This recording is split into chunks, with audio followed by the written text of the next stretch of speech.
I'd like to share a couple of experiences from the perspective of a large German engineering company and what digitization means actually for us and for our way to deal with innovation. So Marc Andreessen coined the term of software that is eating the world. This is a pretty scary vision for somebody who works for Siemens, because I'm wondering, is software eating electricity grids? Is software eating manufacturing automation? Is software eating urban infrastructures, urban mobility infrastructures, and healthcare devices? Well, before I give you an answer what I think software is going to do with our business, I'd like to share a couple of facts with you. Now, the first fact is, and we've heard that a couple of times before this day, that the physical world and the virtual world are merging. Now, not sure whether the slides can be seen. Now, yeah? Thank you. So the virtual world is great. The virtual world gives an idea how the future can look like. It gives you a picture, it gives you an idea. But a virtual world without the real world is nothing. This is fiction, this is Hollywood, it's entertainment. However, if you combine the virtual world with the real world, then there is the real potential for efficiency gains, for productivity gains, and for making the life a little better. If, for example, you want to reduce the energy consumption of a building by up to 40%, like we can do with our building technology, you have to combine the digital world of software, of data, with hardware, with real infrastructure. If you want to manage a smart grid that integrates 20, 30, 40% of renewable energy with fluctuating demands and fluctuating supply of energy, then you have to combine the software, the data, and the hardware to make a real impact.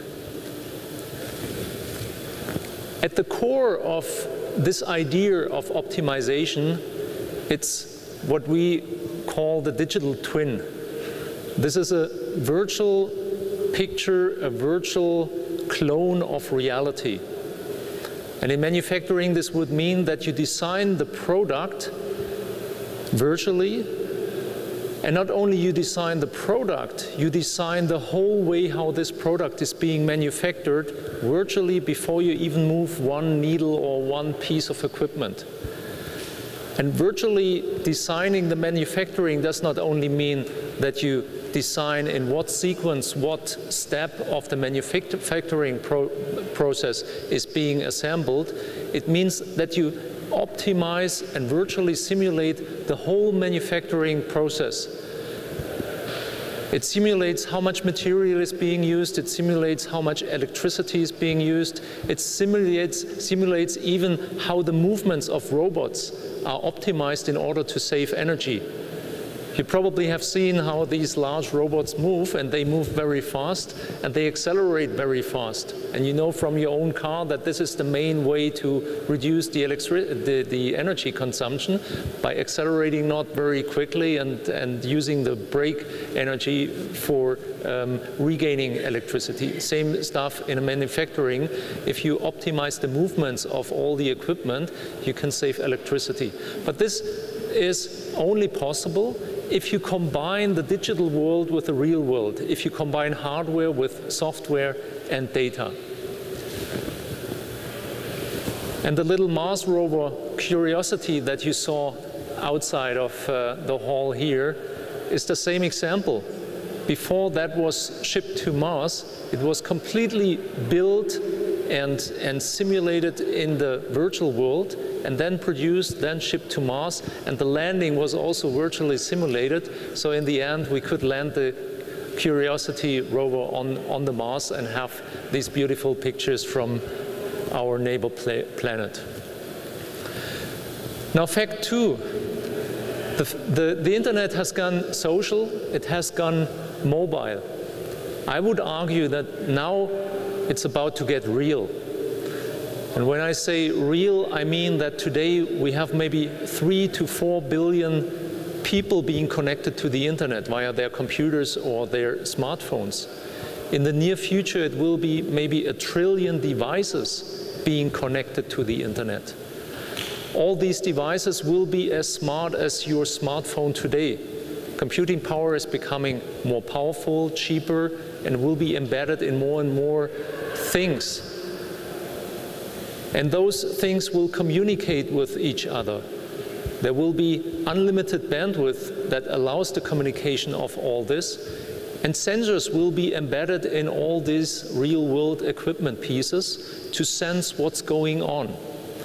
If you have a smartphone, your smartphone can already measure today heat, pressure, movements, acceleration, the position in space, and many more things. In the near future, 1 trillion pieces of equipment can do the same and can collect data of an amount that is unbelievable. If you take one gas turbine of Siemens, there are 2,000 sensors embedded, and all these sensors send every 1 second data about the condition of this gas turbine. Now imagine 1 trillion of devices with a number of sensors continuously sending data, generating data that can be used and should be used if you want to optimize the systems. Now, I'm sure you've all heard that before, and I'm sure there is not too much new insight in those elements. That's why this is not my point. The point is, we have no clue what that means. We don't know what the future will look like. We don't know what it means if 1 trillion of devices are connected to each other, produce data, communicate with each other, and form a connecting pattern. What will the Internet of Things look like? What will it mean for our life? We simply don't know. If the Internet was a person, I think the Internet would still be in its infancy. Would be maybe in the age of my son, who is 11 years old, and all of you who have kids know what I'm talking about. If you look at your child or children, you have an idea how the future could look like. You see certain passion, you see certain capabilities, certain talent, but you have no idea whether your daughter, your son in 20 years from now will be a pilot or a craftsman or a robot specialist. And the same thing is true for the Internet. We have no clue. Maybe some of you in the room have, but I doubt that you have, because I cannot imagine that anyone can imagine how the future looks like. Now, the fourth fact I want to share with you is that I believe that the combined megatrends of population growth, urbanization, globalization, and digitization will lead to a combinatorial explosion. We heard this very morning how ideas meet and mate in order to create new ideas. And I think the whole philosophy of DLD is built on that philosophy, to bring together people who exchange ideas to create new ideas. Now imagine in the near future 10 billion people, half of which live in urban dwellings, live very close to each other, which allows a communication intensity that we don't have today, that are globally connected and can use digitization in a way to communicate constantly and can share their knowledge 24 hours a day around the globe. I would argue that this will speed up the innovation even more and will make the innovation pace even faster. Fact 5. When I look into the regions where we, with our Siemens Technology to Business centers, are present, and we are in Shanghai, in Munich, and in Berkeley, I see governments trying to shape the future. I see that they are all struggling to define how this future could look like, but they are not waiting. They are investing heavily into shaping the future, into designing the future, and there is a race and a competition for who is first, who is setting the pace, and who is setting the standards, how the future of digitization looks like. And they all, that I find very interesting, have something to do with the real world. This is not about sites, this is about, like somebody said before, real stuff. It's about the connection to manufacturing, it's about the connection to the real world. In the US, this is the renaissance of manufacturing. Brigitte Zypris this morning talked about the Industry 4.0 initiative in Germany.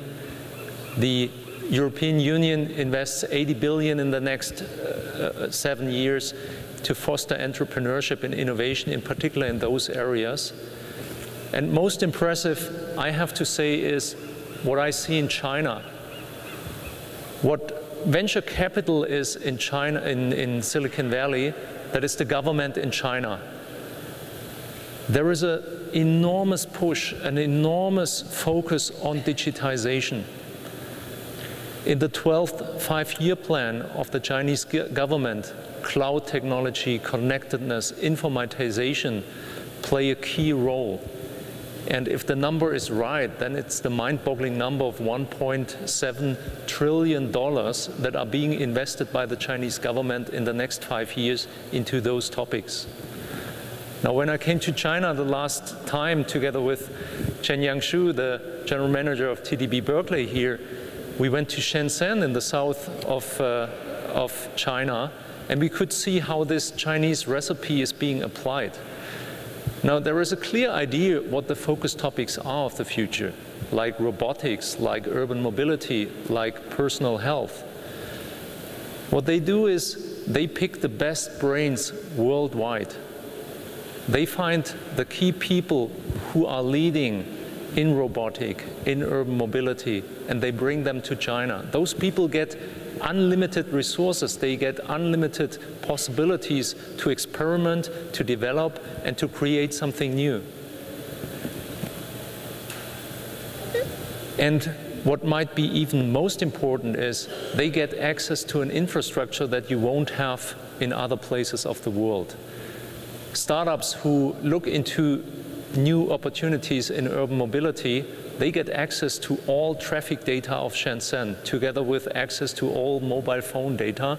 So they can play, they can experiment, and they can fastly develop with the unlimited resources that are provided to them that would be never possible in other places.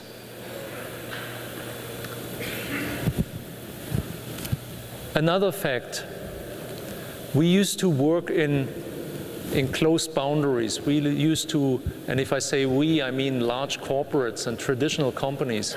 We are used to have our R&D organizations, closed labs where we develop what we think is the next wave, where we have a clear idea what the roadmap of technology development should look like, and then we develop what we think we need. And then we develop a product and we bring it to the market. And in order to create this product, we have our suppliers where we purchase stuff from. This is a very linear and very simple world. Now, the world of the future is much more complex because innovation will exceed institutional boundaries. You cannot innovate in the area of urban mobility without having Waze on your radar screen, without seeing how autonomous driving will connect to intelligent traffic systems and how that will be combined. So you have to build bridges between the different elements that form the future. If you look into personal health, it's much more than a CT scanner. It's starting from a certain disease, combining different data that every one of us will soon have from your genomic profile that you will combine with data of clinical data or data that you get from Fitbit and sensor and medical devices. All that needs to be taken into account in order to find your position in the new markets. So what does it mean? And that's my conclusion for Siemens as a large company and for a traditional company, it means that we have to innovate the ways we innovate. We cannot continue to simply do R&D and to do incremental innovations in a closed lab. We have to do things differently. We have to substitute planning by visioning and experimentation. So we have to define pictures of the future. Going back to the beginning, Hollywood plays a role, and I think there should be more exchange between artists and movie creators, directors, and large companies to create those pictures, to create these visions that provide the orientation and the direction we can work towards. And then we need to experiment. Then we need to play. We need to find out what does work, what does not work. And not on PowerPoint, but in real life. This is what we do with our TDB Center. We develop the prototypes of the future. We form the little demonstrators and show that things work or do not work. And if they do not work, then we find a different way. And we need much more of that. And we need to build ecosystems. We need to find partners in crime, so to say, people who can contribute to the vision we have formulated, people who have something to bring in, people who have something to add from different motivations. These can be the maker scene. These can be artists. These can be governments who want to foster entrepreneurship in a certain environment. And it's our own company. All this we have to bring together in form of an ecosystem around a vision that we believe in. And since innovation is localized, and since innovation still sits in the heads of people who sit somewhere and act somewhere, and since innovation still takes place in certain regions of the world, if we want to innovate with those people, we have to be in those regions. We have to sit in China, we have to sit here in Silicon Valley, we have to sit in Europe to see where the best ideas are, to get those ideas in, and then to incorporate those ideas into the company. And last but not least, we have to find ways to work together between the large companies and the small companies. I personally believe that there is a huge benefit and a huge potential for both types of companies to work together. A company like Siemens can offer unlimited access to markets. We are present in 190 markets worldwide. We have a range of products that is unbelievable, and every day I learn more about Siemens, although I've been with the company for 10 years. On the other hand, there are these small, agile, quick companies who have the great ideas, who bring in new stuff, who bring new ideas, bring in new technologies, can provide us the picture of the future, and can help us learn and can help us move very quickly. To build the bridges between those two, that is the real potential.